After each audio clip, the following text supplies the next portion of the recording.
Hello, I'm Esther Gidou. You what? It's Friday, June 2nd. This is Africa 54.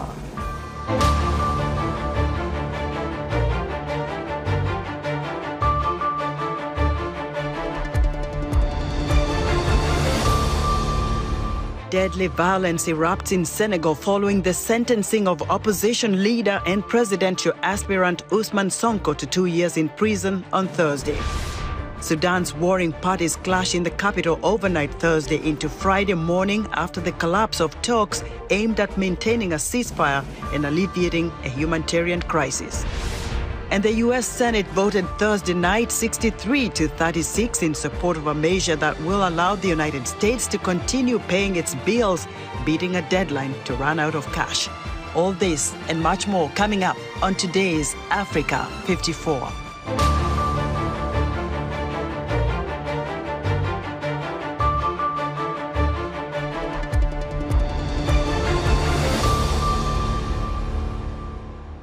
Senegal braced for a second day of unrest on Friday after a jail sentence for opposition leader Ousmane Sonko led to one of the deadliest days of violence in recent memory. 9 people were killed in clashes between riot police and Sonko supporters on Thursday after the presidential aspirant was sentenced to 2 years for corrupting the youth.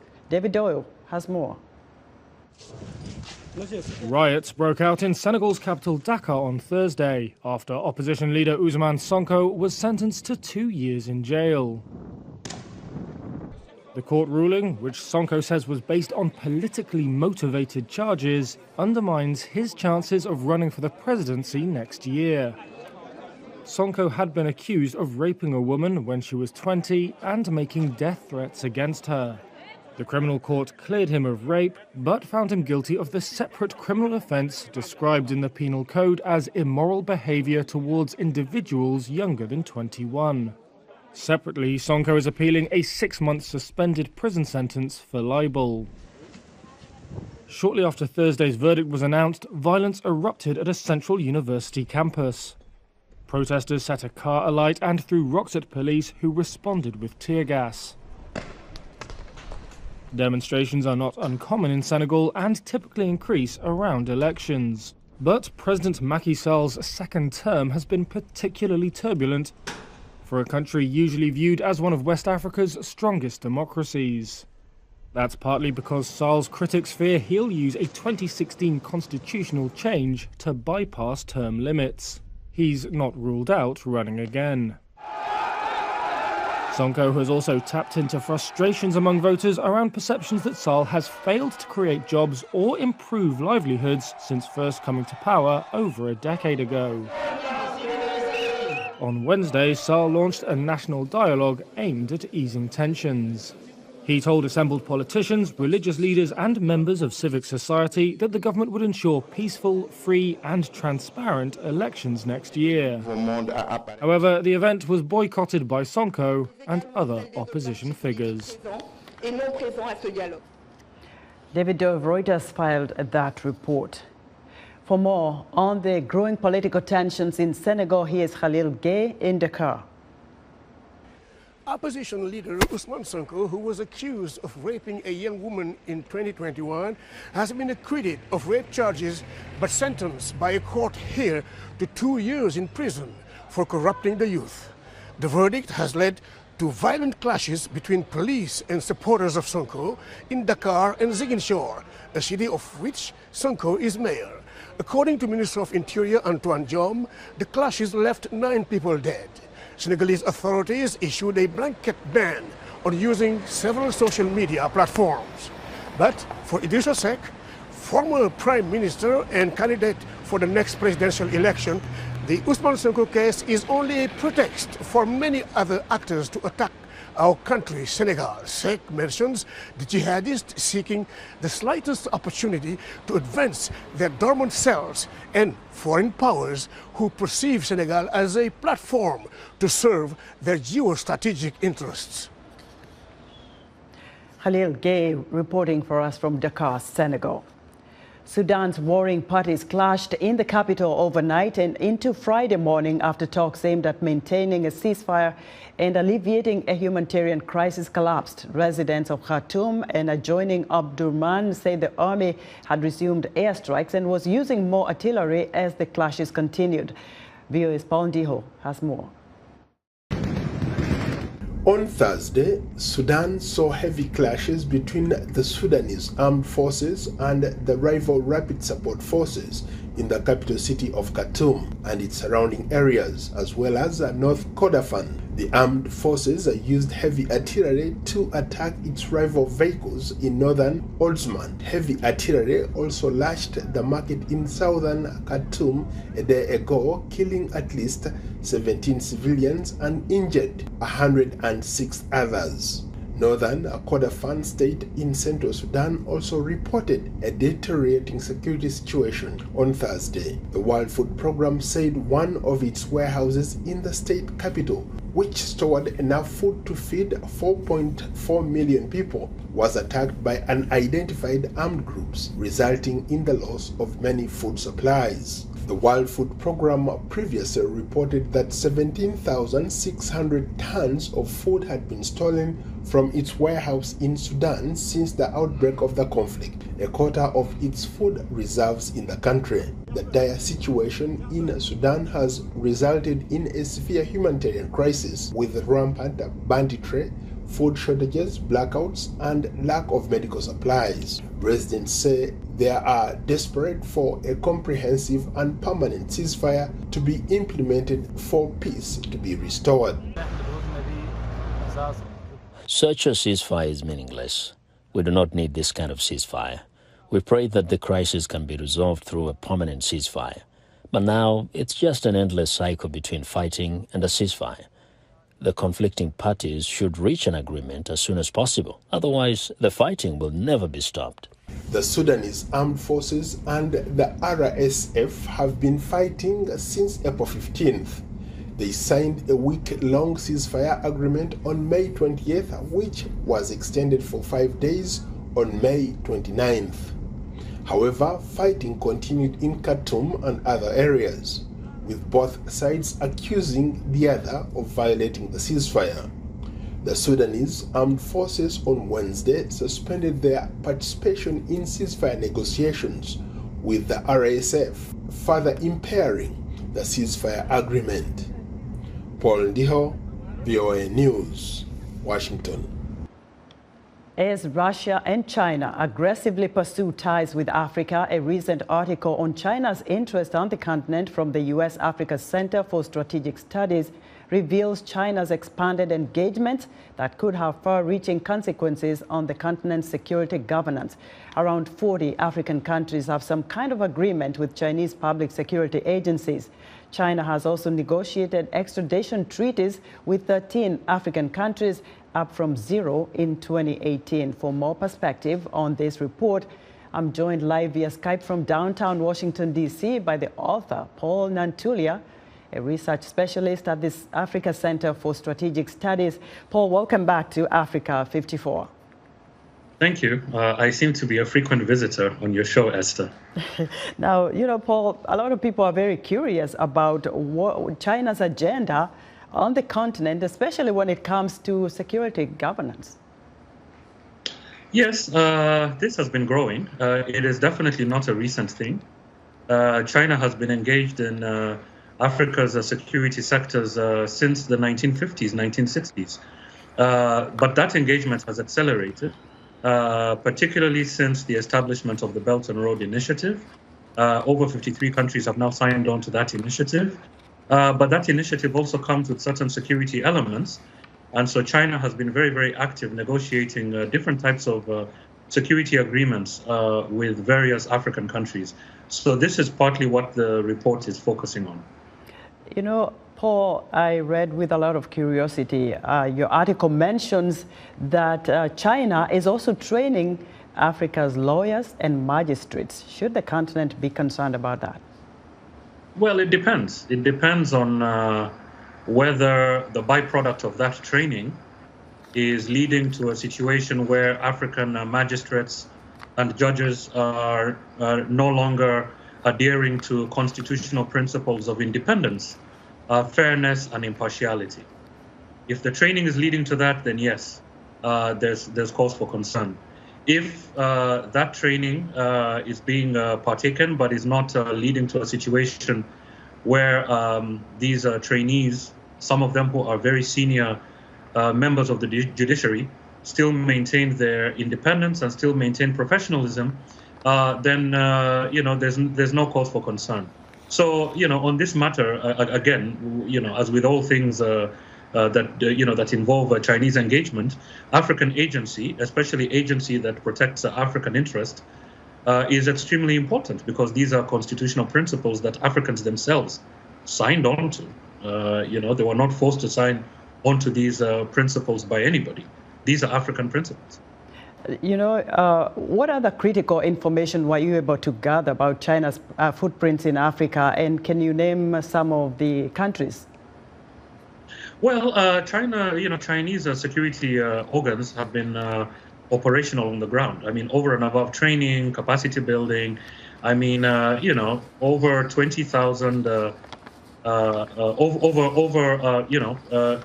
If you look at what has been happening since the 1960s, thousands of African police, paramilitaries received training in China. But what is quite interesting is over the past years, we have seen operations on the ground. So, for instance, Ugandan special forces and Chinese police commandos in February of 2022 were involved in an operation on Ugandan soil that led to the apprehension of wanted Chinese nationals in that country that was said to have been part of a gang.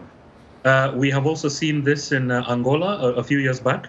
And there were also reports from the Egyptian media about the presence of a Chinese security in Egypt that participated in questioning Chinese students. This was part of an operation that took place a few weeks after Egypt and the Chinese Ministry of Public Security signed an agreement. So, these sorts of operations are starting to create a little bit of attention and, some discussion on the African continent and outside. Right. Paul, thank you very much for the article and your insight. Paul Nantulia is a research specialist at the Africa Center for Strategic Studies. U.S. Ambassador to the United Nations Linda Thomas-Greenfield says the United States hopes and expects South Africa will do the right thing when Russian President Vladimir Putin visits the country. Pretoria this week issued a blanket diplomatic immunity to all leaders attending the BRICS summit to be held in South Africa later this year. Ambassador Thomas-Greenfield spoke to VOA's Heidi Adams on VOA's discussion program Straight Talk Africa. How would you describe the relationship between South Africa and the United States at the moment? I mean, are there limits to this relationship? Look, we have a strong historical relationship with South Africa, and that relationship is going to continue based on the priorities of the American people and of the South African people. We will continue to find ways to work with each other to bring those priorities to the table, whether it's trade, it's development assistance, it's finding pathways for America and South Africa to continue to have conversations on the things that we are prioritizing in our relationship. South Africa has taken, of course, what it calls a non-aligned stance when it comes to Russia's war in Ukraine. In your view, is South Africa acting like a country that is taking a non-aligned stance in this war? Look, we've also been very clear on this issue as well, Haiti. There's no neutrality when a member of the P5 attack a smaller nation, as Russia has done, an unprovoked aggression against Ukraine. You can't be you can't be neutral on that. This is a violation of everything that the UN Charter stands for. And we've made that point clear to all of our partners who have made taken the stance of neutrality when it comes to what is clearly an aggression, which is against the sovereignty and the integrity of a border of an independent country. What will the United States do if Vladimir Putin shows up in South Africa for the BRICS conference? You know, I think that question should be, what will South Africa do if Putin shows up? South Africa has obligations under international agreements under the ICC. So the question should be to South Africa. We hope South Africa will do the right thing. Do you foresee sanctions on the horizon should South Africa host Vladimir Putin? We're not going to get into our private conversations with the South African government, but we have made clear that there are obligations that we hope and expect that South Africa will honor. That was U.S. Ambassador to the United Nations, Linda Thomas-Greenfield, speaking to host of VOA Straight Talk Africa, program host Hayley Adams.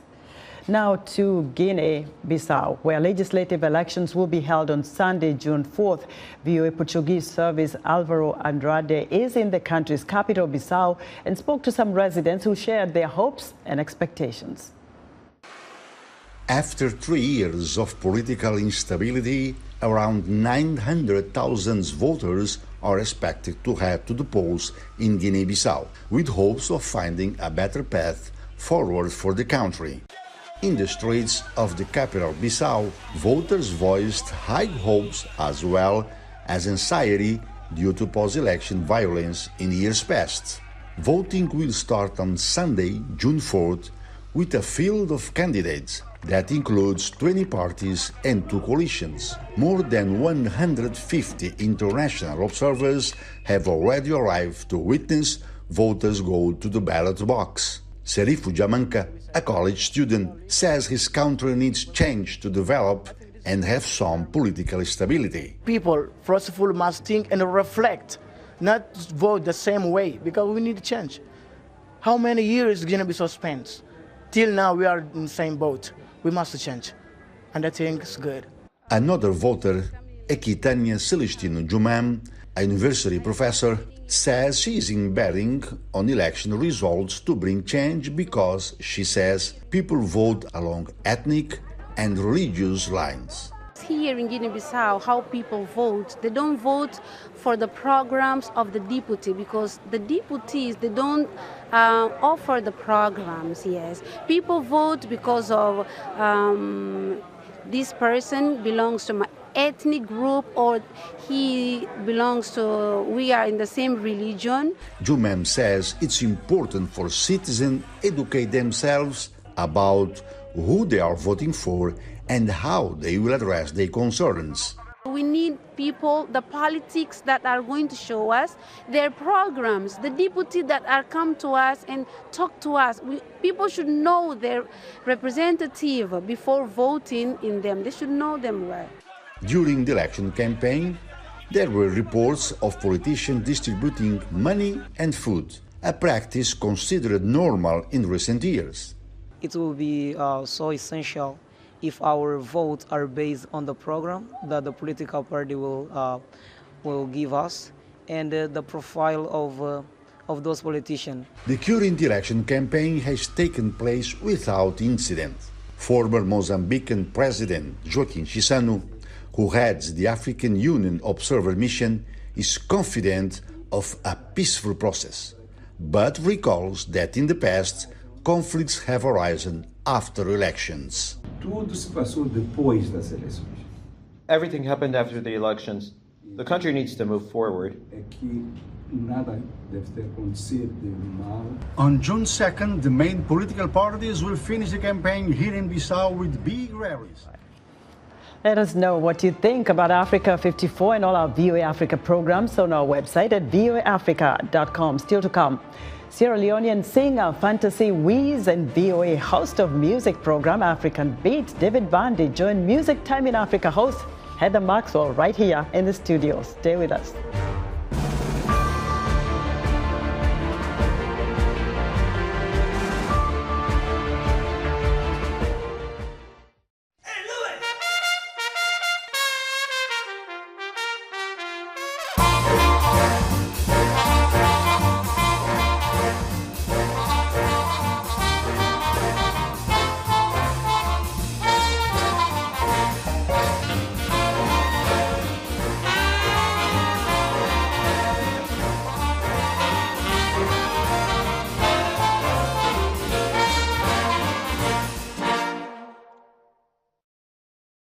You're watching VOA's Red Carpet. My name is Jackson Vunganyi. Thank you so much for joining us each week right here on Red Carpet. We bring you the latest in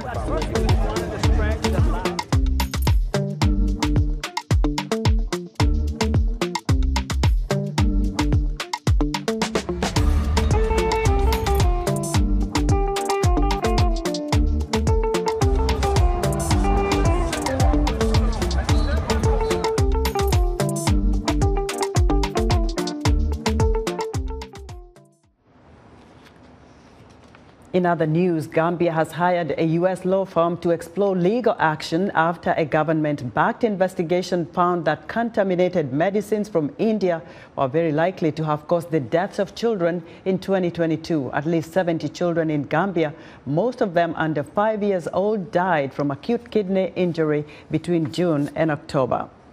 A Kenyan court on Friday ordered the suspension of the mass sacking of scores of content moderators by a subcontractor for Facebook's parent company Meta and directed the social media giant to provide counseling to the employees. A total of 184 moderators employed in Nairobi by Sama, an outsourcing firm for Meta, filed a lawsuit in March claiming their dismissal was unlawful.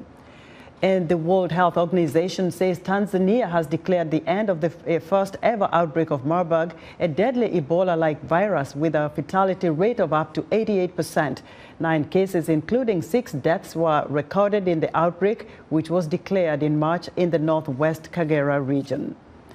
The U.S. Senate voted Thursday night 63-36 in support of a measure that will allow the United States to continue paying its bills. The U.S. had been on track to run out of cash in 4 days. The bipartisan legislation now goes to President Joe Biden for his signature. Biden said in a statement, quote, "Senators from both parties voted to protect the hard-earned economic progress made and prevents a first-ever default by the United States." The legislation does not set a new monetary cap, but the borrowing authority would extend to January 2nd, 2025, 2 months past next year's presidential election. In addition, the legislation calls for the maintaining of most federal spendings at the current level in the fiscal year starting in October, with a 1% increase in the following 12 months. This demanded a bipartisan solution. We knew we'd need to come together for a solution like the one that passed tonight. And so I'm happy to stand here passing this critical legislation to support our families, preserve vital programs, and most importantly, avoid catastrophic default. Both Democratic Senate Majority Leader Chuck Schumer and Mitch McConnell, the Senate Republican leader, supported the suspension of the debt limit and called for swift passage of the legislation. It's time for our entertainment report, and joining us now is Heather Maxwell, host of VOA's Music Time in Africa radio program, with studio guests for us today. Hello, Heather. Hello, Esther. I'm so excited to have Fantasy Wiz and David Vandy with us today. They've got a big event here in the DC area tonight. Welcome to the show, guys. Thank you. Thank you. Thank you. David, to start with you, what's happening tonight? Oh, tonight, well, Sierra Leoneans are coming together for the biggest Sierra Leonean award in the Washington, D.C. area. It is called the Sierra Leone Association of Artists and Musicians Award for 2023. And so we're looking into the entertainment, into music, arts, you name it. So it's really big, and everybody's coming out. That sounds great. Now to you, Fantasy Wiz, how does it feel to be headlining and to be nominated for 2 awards? It's an honor and a blessing because I feel like it's the biggest and the highest I've gone in my music career. Oh, that's wonderful. Is this your first time in the United States? Yes. Wow. And the first time for the Slam Awards. Great. Yes.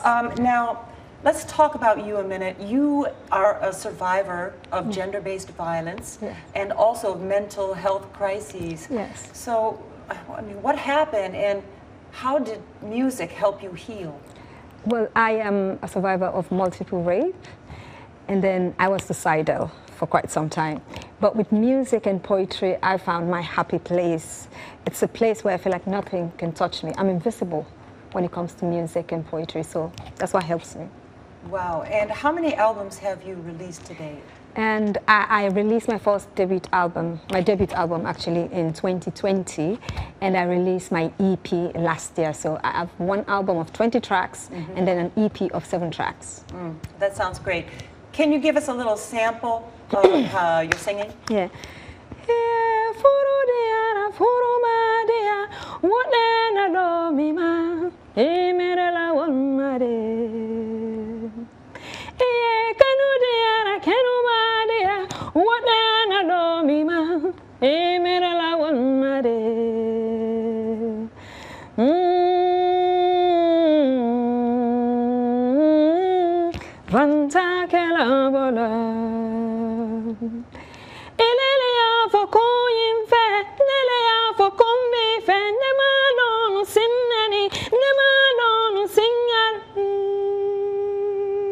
That is beautiful. I didn't mean to cut you off. Thank you. Oh, yeah. So are you going to sing that song tonight? Yeah, sure, yeah. Terrific. I'll be there. Okay, awesome. Well, we can't wait to have you. Thank you. Yeah. You're singing in... Koranko, Madingo, and a little bit of Fula. And then what was that song about? It's about gender-based violence. Okay. Yeah, it's about the pain, the hurts, the trauma that comes with gender-based violence. And it's one of my favorite. Yeah. David, now, is gender-based violence or mental illness part of the theme of your program? Actually, we're focusing on mental health for this year because we all know what has been happening. Mental health is in our communities, affecting our children, even the elderly. So we have made it a point that every artist that is going on stage is supposed to say something about mental health so that we can be able to pass more message on mental health to the African community. That's really amazing. Well, what else do you have in store for us? You're going to be here in the United States for a little bit of time. Yes, a little bit, yeah. Exploring options, you told me earlier. Yes, well, I'm here to explore my options creatively because we have the elections going on in Sierra Leone, and then it's the raining season, and it's summer over here. So there is a lot happening here. You know, I want to network, you know, creatively. I want to have meet and greets. I want to have events and see what the United States have in store for me fancy Wiz. Oh, yes. I think we have some. All right. Well, that's our entertainment for today. Esther, now back to you. Thank you so much, Heather. Be sure to join Heather Maxwell for our entertainment reports every Friday right here on Africa 54. And that's our show for today. Be sure to watch Africa 54 on our website at voaafrica.com. From all of us here in Washington, have a great weekend.